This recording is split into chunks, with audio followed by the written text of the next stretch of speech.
दोस्तों, आज हम बात करेंगे प्राणायाम के बारे में। प्राणायाम क्या है, प्राणायाम कैसे काम करता है, पूरा वैज्ञानिक विश्लेषण, प्राणायाम करने का सही तरीका क्या है, वह प्राणायाम के मुख्य 3 अंग कौन कौन से हैं और कैसे आप प्राणायाम करके अपनी हीलिंग पावर को बढ़ाकर आप समय को रोग मुक्त कर सकते हैं।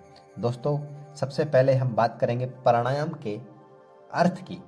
तो दोस्तों, प्राणस्य आयामो गतिरोधे प्राणाय, अर्थात प्राण यानी श्वासों को आयाम करना, नियमन करना या वश में करना ही प्राणायाम है। जिस क्रिया के द्वारा प्राण को अपने वश में किया जाता है उसे ही प्राणायाम कहते हैं।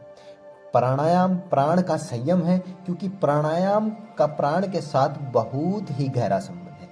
दोस्तों, जब माता के गर्भ में भ्रूण उत्पन्न होता है और तभी से उसके शरीर में प्राण का संचार शुरू हो जाता है, वह मृत्यु तक इसका अस्तित्व किसी भी शरीर में बना रहता है।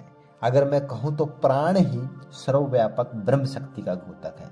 दोस्तों, अब बात आती है प्राण या प्राणायाम कैसे काम करता है। दोस्तों, जिस प्रकार विद्युत शक्ति से अनेकों प्रकार के यंत्रों का संचालन होता है, उसी प्रकार प्राण द्वारा समस्त प्राणी संचालित होते हैं। चाहे वो आप हैं, मैं हूं, या फिर कोई कुत्ता है, बिल्ली है, गाय है, पक्षी है, या अन्य कोई भी सजीव है, जीव है, या सब के सब प्राण से ही संचालित होते हैं। जिस प्रकार विद्युत केंद्र से विद्युत करंट चले जाने पर बल्ब, पंखे, TV, radio, fridge, washing machine अर्थात विद्युत शक्ति से चलने वाले सभी मशीन या उपकरण बंद हो जाते हैं, उसी प्रकार किसी भी जीव के शरीर से प्राण शक्ति नष्ट हो जाने पर सभी इंद्रियों के काम करने की शक्ति नष्ट हो जाती है। इसलिए प्राण को अंग्रेजी भाषा में सबटाइल फिजिक्स फोर्स या सबटाइल कॉस्मिक एलिमेंट्स या फिर सुप्रीम यूनिवर्सल एनर्जी आदि कई नामों से पुकारते हैं। दोस्तों, प्राण इज द प्रेमेबल एनर्जी, प्राण is the span of life और प्राण इज द क्रिएटर।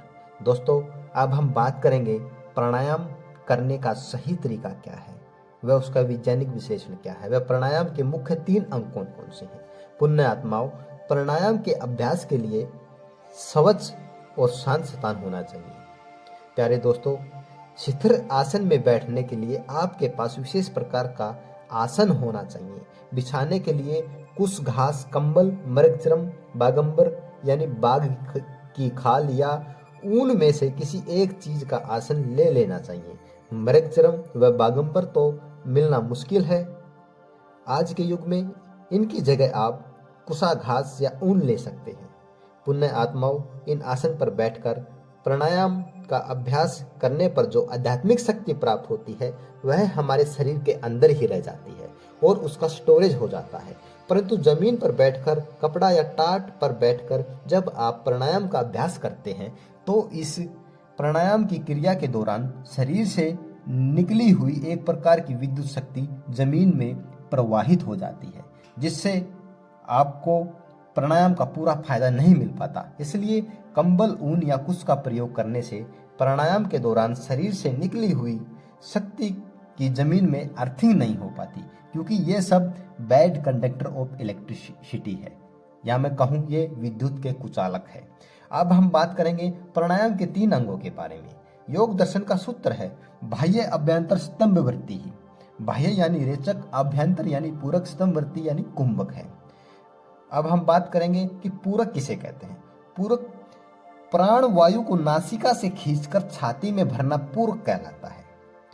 फिर बात आती है दोस्तों रेचक की। रोके हुए अशुद्ध वायु को, भरे हुए अशुद्ध वायु को नासिका द्वारा बाहर निकाल देना रेचक कहलाता है। फिर आता है दोस्तों कुंभक। भरे हुए वायु को यथाशक्ति रोकना कुंभक कहलाता है। पुण्य आत्माओं, अब हम बात करेंगे प्राणायाम के लिए उपयुक्त समय के बारे में। दोस्तों, प्राणायाम का अभ्यास दिन में 2 बार करें। प्रातःकाल सूर्य उदय से पहले अपनी नित्य क्रिया से निवृत्त होकर, यानी शौच आदि से निवृत्त हो फ्री होकर आप प्राणायाम का अभ्यास करें। इस समय वायु में जीवन शक्ति अधिक मात्रा में होती है, वाइटल करंट बहुत प्रचुर मात्रा में होता है। शाम को सूर्यास्त के 2 घंटे बाद आप प्राणायाम कर सकते हैं। अगर गर्मी का मौसम है तो अभ्यास थोड़ा और देरी से आप प्रारंभ कर सकते हैं।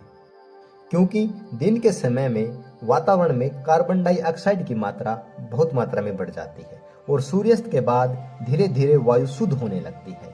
अगर आप दोनों समय प्राणायाम ना भी करें तो भी कोई हानि नहीं है। आप एक समय भी प्राणायाम करके अपनी हीलिंग पावर व जीवन शक्ति को बढ़ा सकते हैं। वह प्राणायाम के साथ साथ खुद को सकारात्मक शब्द या एफर्मेशन बोलकर भी खुद की हीलिंग पावर को एक्टिवेट कर सकते हैं। पुण्य आत्माओं, 5 प्राणायाम आप प्रतिदिन कर सकते हैं।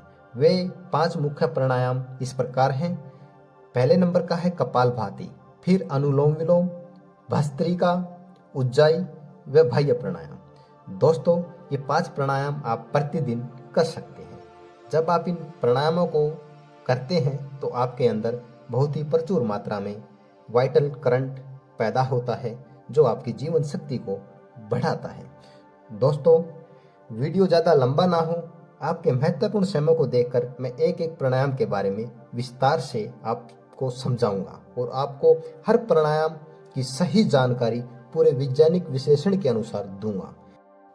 प्यारे दोस्तों, अगर आप नए हैं मेरे इस वीडियो पे तो चैनल को सब्सक्राइब करें, वीडियो को लाइक ज़रूर करें और कमेंट करना तो भूलें ही नहीं। मैं मिलूंगा आपको अपनी अगली वीडियो में। तो दोस्तों, तब तक के लिए आपसे विदा चाहूँगा। नमस्ते। ओम।